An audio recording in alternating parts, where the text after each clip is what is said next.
Yo soy tú mismo. Escuela de Sabiduría de la No Dualidad. Grupos de estudio y prácticas de las enseñanzas. Info hola yo soy tú mismo.com. Buenas tardes y bienvenidos a todos. Una bendición estar con vosotros, como siempre, hermanos. Bueno, pues estamos en la segunda semana, ¿verdad?, de la práctica del perdón. Y vamos a comenzar hoy con una pregunta silenciosa que creo que cada uno de vosotros podría formularse en silencio. Y sería, ¿qué es lo que siento que aún no merece todavía perdón de lo que hice? Repito, ¿qué es lo que siento que no merece aún perdón de aquello que hice?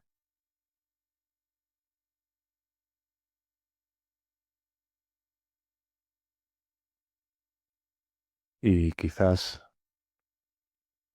aún más profundamente, ¿quién no puede perdonarse?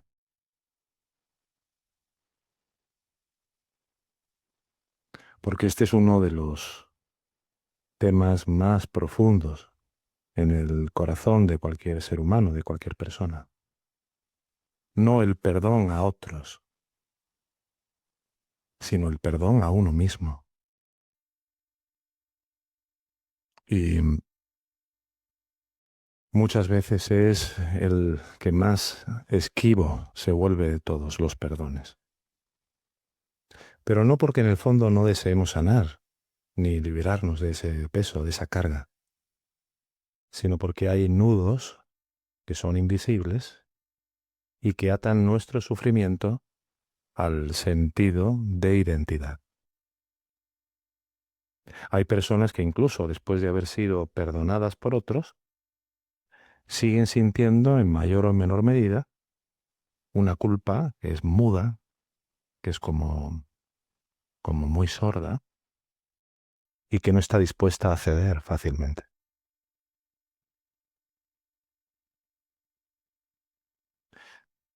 Me imagino que en algún nivel estarás conectando con eso que crees que es difícil perdonarte completamente. Y es bueno que sea así porque este inicio de la clase de supervisión es para hacerte reflexionar acerca de esta otra dimensión en la cual nos vamos dando cuenta de que el juicio no viene ya de afuera, sino que está dentro de la propia mente. Y muchas veces es un juicio que no es justo, ni tampoco actual. Es como una especie de eco, ¿no?, que reverbera de aquella vivencia, de aquella situación, de aquella experiencia que viene de muy atrás. Entonces, hemos de entender que lo que no se perdona en uno mismo no es un acto concreto, como pudiera parecernos muchas veces, sino que en realidad es una especie de símbolo. Lo que creemos que es eso por lo cual nos culpamos no es verdaderamente la causa real del dolor, sino que es una especie de excusa visible de un conflicto mucho más hondo y mucho más profundo. La culpa puede operar como una forma de mantener en pie la imagen idealizada que forjamos acerca de nosotros mismos. Es decir, inconscientemente nos decimos algo así: si me siento mal por lo que hice, entonces todavía soy bueno.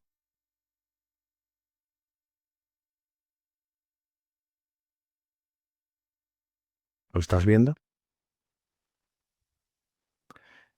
Y entonces el dolor se convierte así en una especie de moneda secreta para comprar la ilusión de pureza.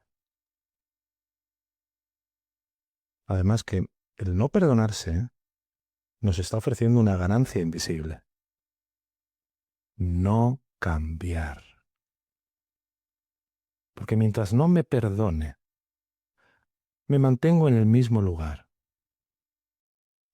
No tengo que enfrentar una profunda transformación, ni mucho menos tengo que asumir la responsabilidad de llegar a vivir con libertad.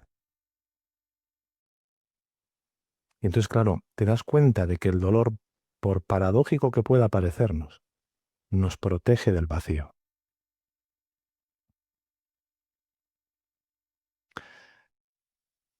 Y aquí se revela algo muy importante también, que es uno de los aspectos más sutiles en las interioridades y en las honduras de uno mismo, y es que el sufrimiento puede actuar o puede representar una manera de seguir perteneciendo o de seguir siendo leal a algo o a alguien.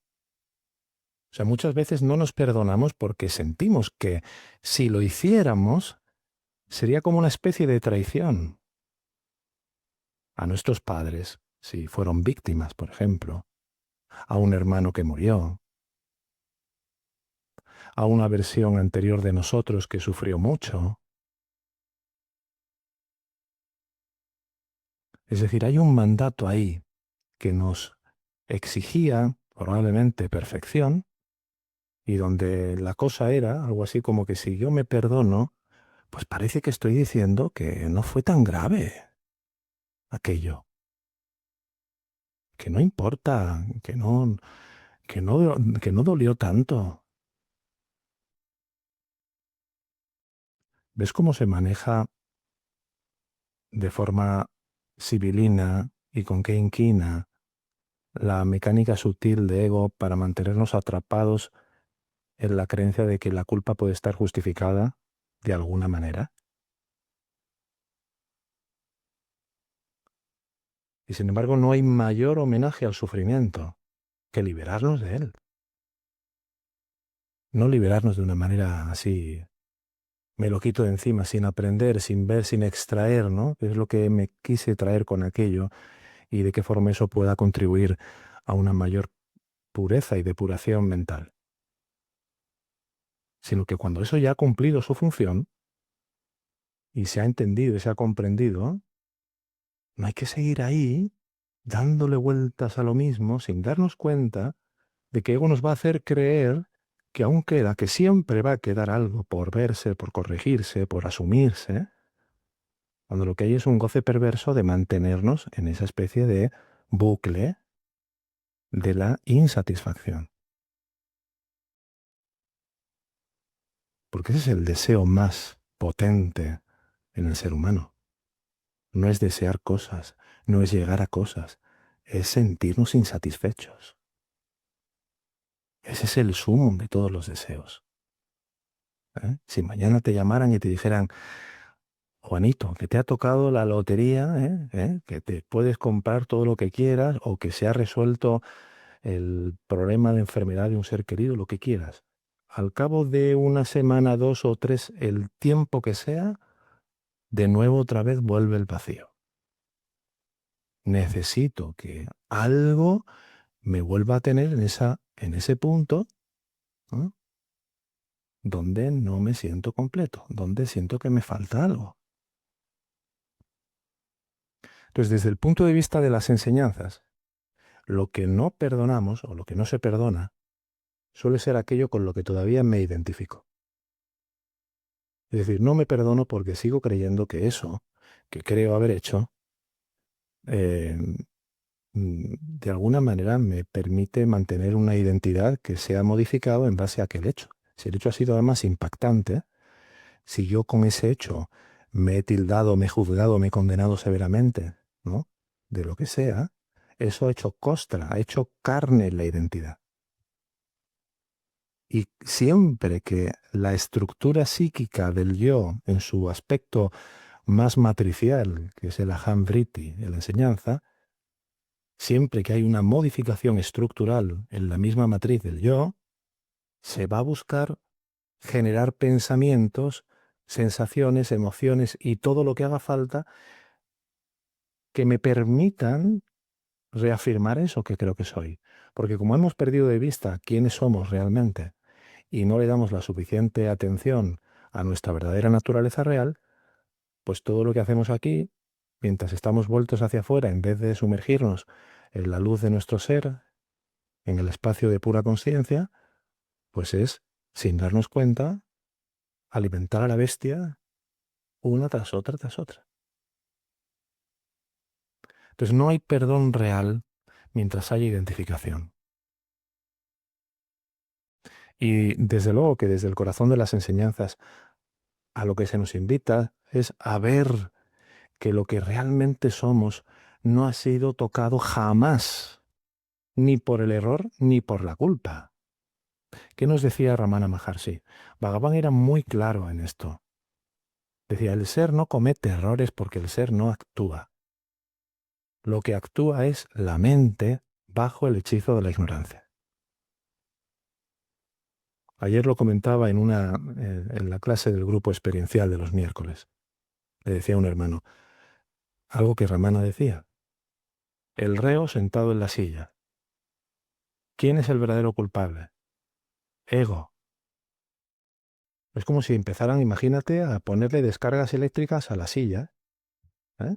Un condenado a muerte se sienta ahí en la silla y llegara el verdugo a empezar a darle descargas eléctricas a la silla. Eso es lo que hacemos nosotros con nosotros mismos. Nos olvidamos de que ego ha sido el generador de todo y empezamos a emprenderla con el personaje a machacarlo.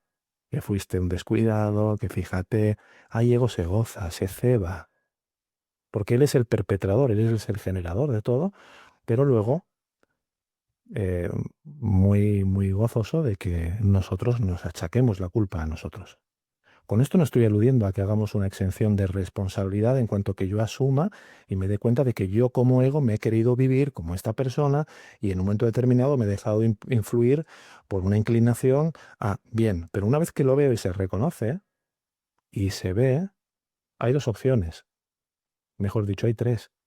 O asumo la responsabilidad y aprendo, que la responsabilidad siempre es de presente hacia adelante, o no quiero asumir la responsabilidad, con lo cual eso va a quedar postergado y tendré que aprender tarde o temprano, y ya la gracia me subirá el volumen del altavoz para que me entere por experiencia si no lo quiero aprender por conciencia, y una tercera opción, que es la que suele tomar mucha gente, que es la del látigo y flaca, ¿eh?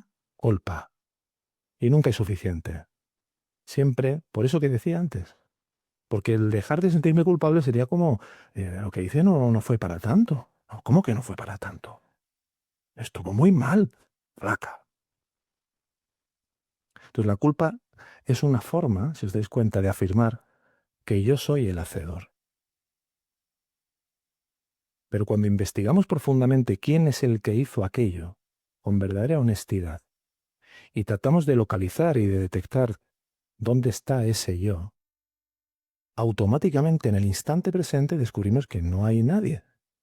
Pero no por una especie de entelequia bypassera y por una forma de desvío espiritual, no. En este instante ahora verifico quién es el yo que hizo qué.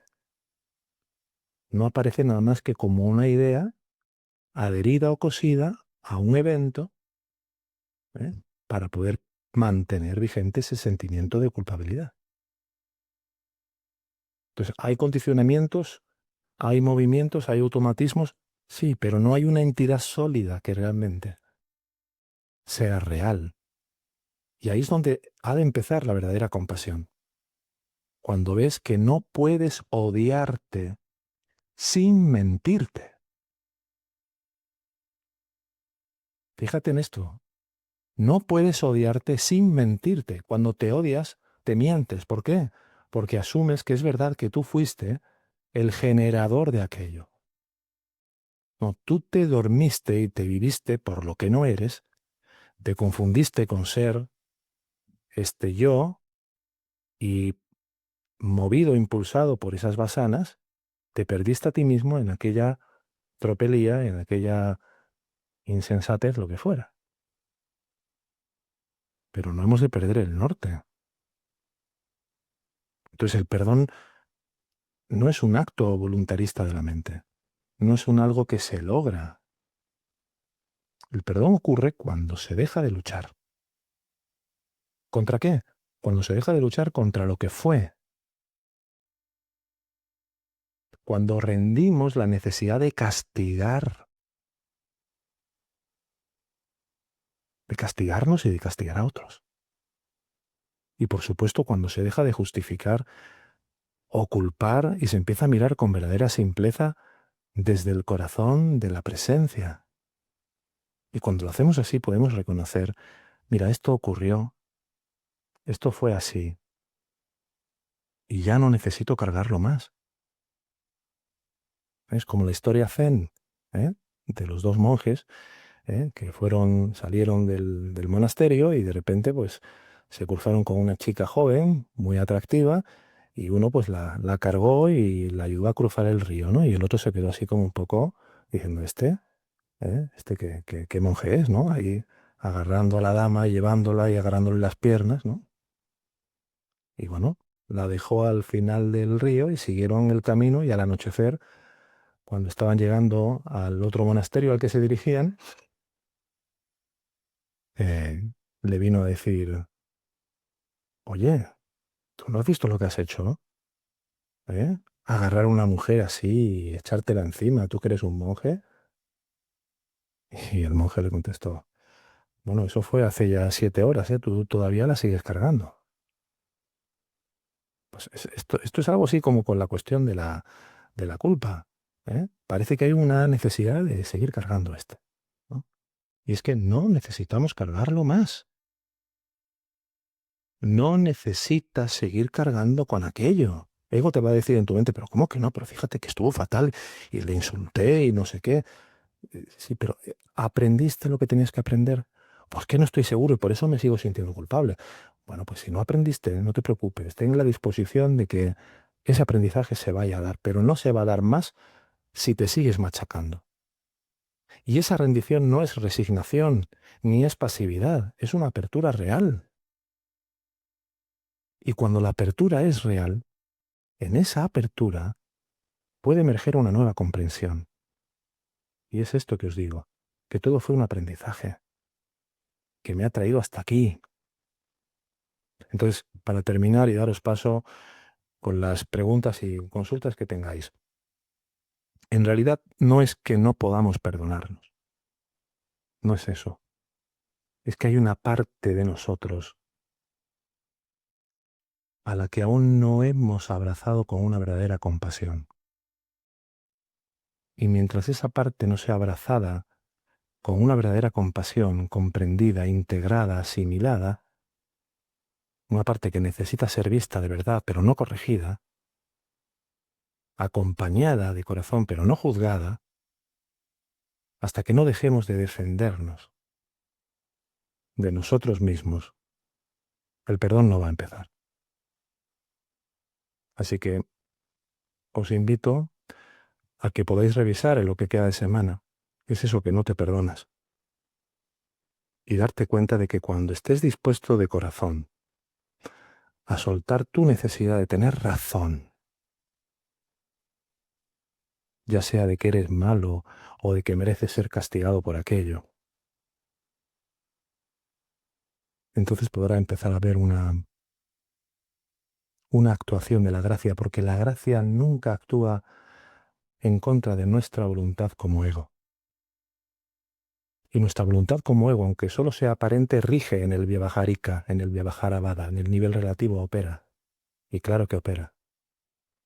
Así que espero que esto te ayude si hay algo ahí que reconozcas que aún no te perdonas, a poder preguntarte sinceramente en tu corazón, ¿qué parte de mí necesita ser liberada?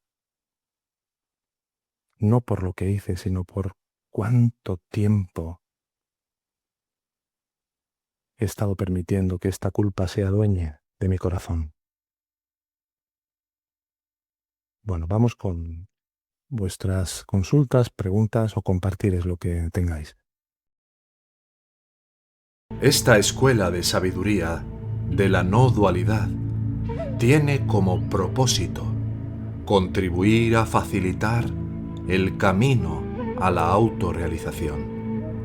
Si tuvieras un sincero interés de llegar a aplicar estas enseñanzas en tu vida cotidiana para trascender el sufrimiento que impone el falso ego, puedes contactarnos en la siguiente dirección de correo electrónico: hola@yosoytumismo.com.